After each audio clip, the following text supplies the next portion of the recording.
Hello, welcome back to the Beginner's Guide to Crypto. Today we have episode 2, which is about Bitcoin and Bitcoin as a monetary system. Bitcoin was created in 2008 by someone called Satoshi Nakamoto. This, however, by all estimations is not his real name. It's probably either one person or a group of people that chose a fake name, which is Satoshi Nakamoto. It was created following the 2008 financial crisis, and in the white paper of Bitcoin, which is the first real document about Bitcoin, describing how it works and why it should be important, they talked a lot about the 2008 financial crisis as an example of how the current monetary system doesn't really work as it should. If you don't understand our current monetary system, please go back to episode 1 of our Beginner's Guide to Crypto, as I explained this in very briefly, but I also linked to some documentaries that explain it a lot better, how the current monetary system doesn't really work as it should. Some price history. Bitcoin currently is priced at $57,000, which is just over 1 trillion market cap, or 1,000 billion. Just in last December, which is 2 months ago, it was still 20,000, which is 1/3 of the price it is today. And we can see at some other price milestones that Bitcoin reached. So we can see that Bitcoin has a extremely high increase in the last years. However, it's still only a 1 trillion market cap, and if we look at something like gold, it's about 12, 13 trillion. So there's still some growth potential for sure for Bitcoin.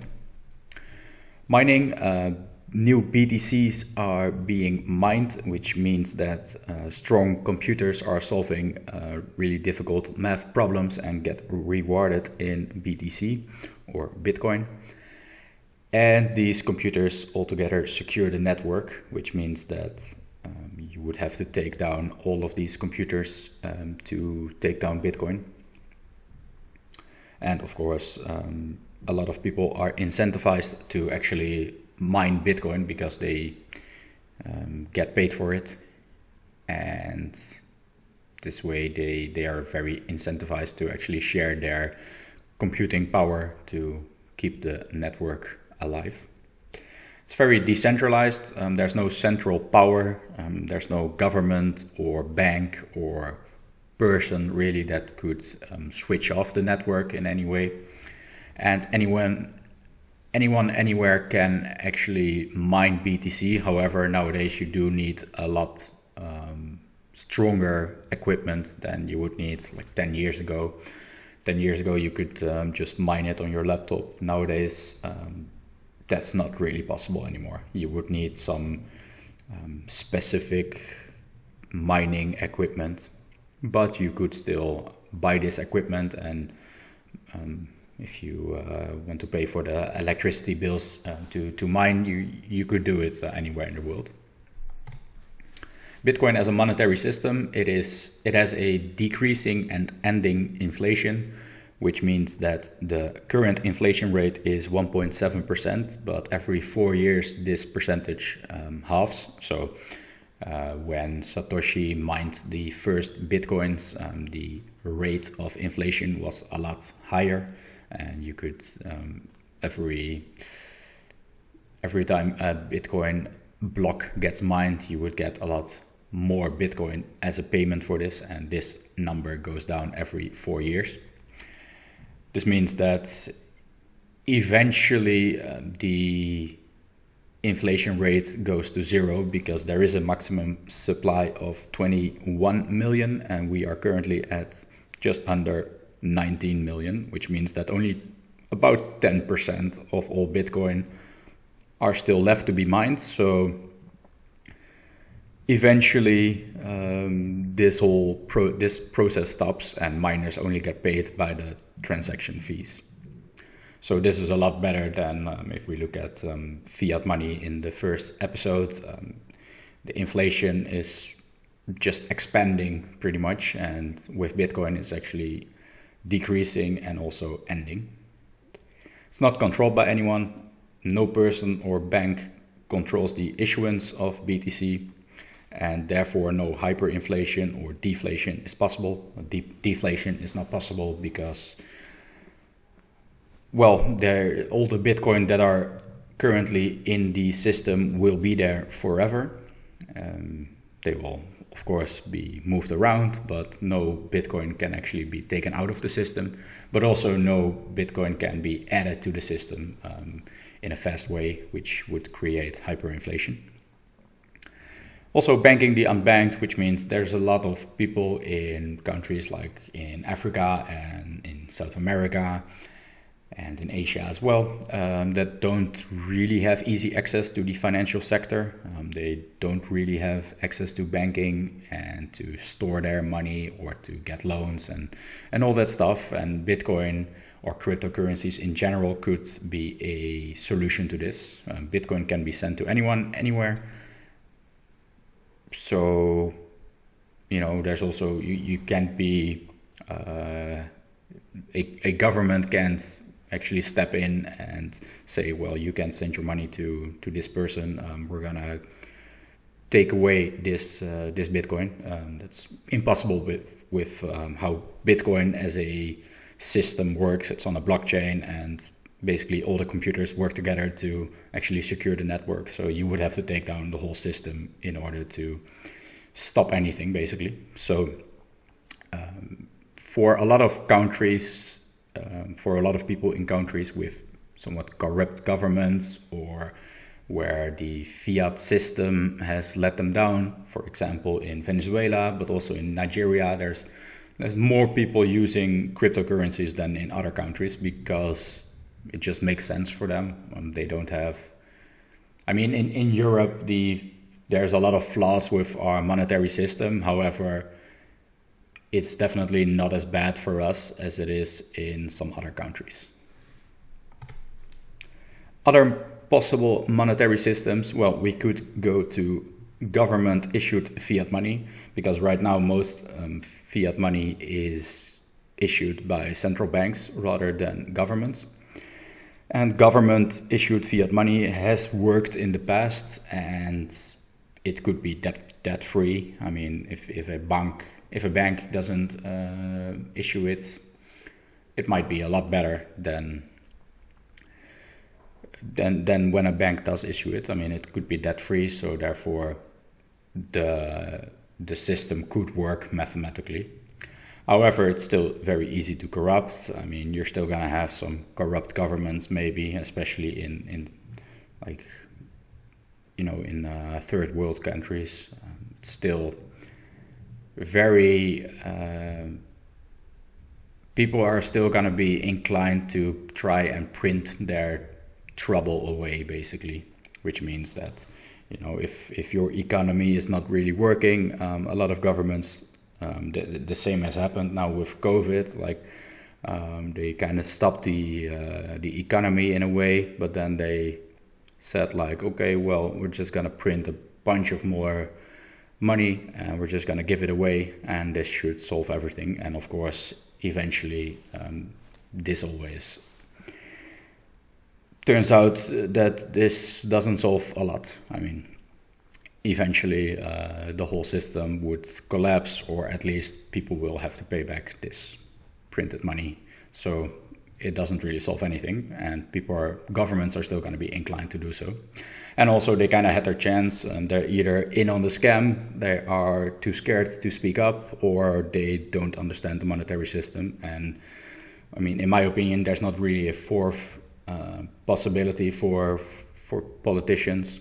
It pretty much has to be one of these three, and if that's the case, then it doesn't really matter too much which of the three it is. I don't personally have a lot of faith in them being able to fix our monetary system.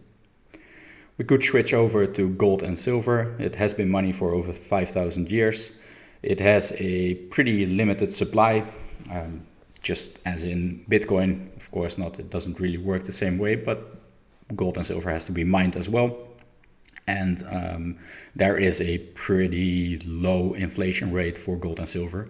However, it might be possible to find gold and silver in untapped reserves on our planet and also on other planets. This is not something that will probably happen in the next 10 years, but eventually it could be an issue where we find like somewhere in space we find like a planet or whatever that has like a lot of gold on it, and then if we take that back to Earth, then the value of our current gold supply would vanish overnight, basically. Also, it's pretty hard to transfer. You can't send your gold to anyone. I mean, you can send a digital note that the gold is there, but I mean, then it's not that much better than fiat money. You can't send the gold itself, or I mean, you could, but you would. It would take a lot of time, and you would have to pay for, especially for larger amounts, you would have to pay for security and all that stuff. So it's pretty hard. Also, it's not so easy divisible because you could go to a goldsmith and get your kilogram of gold into separate pieces, but it's again pretty costly, and it also, in practice, it wouldn't really function as a currency. Then we could go for gold or silver backed currencies, and these have worked in the past in a way, but they're still very controllable, and you could see banks eventually issuing more currency than there is actually gold in the vaults. Some risks and problems of Bitcoin. Well, scalability currently is a issue. There are fairly high transaction times and fees. It takes about 20 minutes to an hour to send some Bitcoin, and also it takes about $10 to $25 in fees last time I checked. And this basically, how this works, it is a bidding war, which means that the highest bid of fees that you would pay for a transaction, this one of course gets done the first, because miners are incentivized to just pick out the ones that pay the most. Basically, it's just an economy in a way. So the more transactions there are on the network, the higher the fees become, because people start bidding up to each other to actually get their transaction done the first. So this is how it works, and this is a problem. But there are definitely solutions being built, which go a bit further than the scope of this video. But there's definitely solutions that are trying to solve this problem. And also, it doesn't really matter if Bitcoin is a store of value rather than a currency. For a store of value, it doesn't really matter how fast it is. Adoption right now, not a lot of stores accept BTC. However, Tesla recently said that they're planning to accept BTC in the future. So this is of course good for Bitcoin as a potential currency, and However, again, it doesn't really matter for Bitcoin to work. I mean, Bitcoin could work as a sort of digital gold, and then almost no one accepts gold in their stores. I mean, if I go to the supermarket with an ounce of gold, I'm not able to pay for anything there. So, and gold is still valuable. So Bitcoin can definitely serve as a better working version of gold in a way than, rather than really being a currency. Also, it's not that easy to use. Some people have lost their keys, and exchanges may get hacked or go bankrupt and all that. However, if you use hardware wallets and you only use exchanges for trading rather than really storing your crypto, then it's a lot safer. And also, hardware wallets, in my opinion, are not that hard to use, and you can look up some videos or whatever explaining how it works, and if you have friends explaining, or it's really not that difficult either. Conclusion, well, the current monetary system, as we saw in episode 1, is very flawed.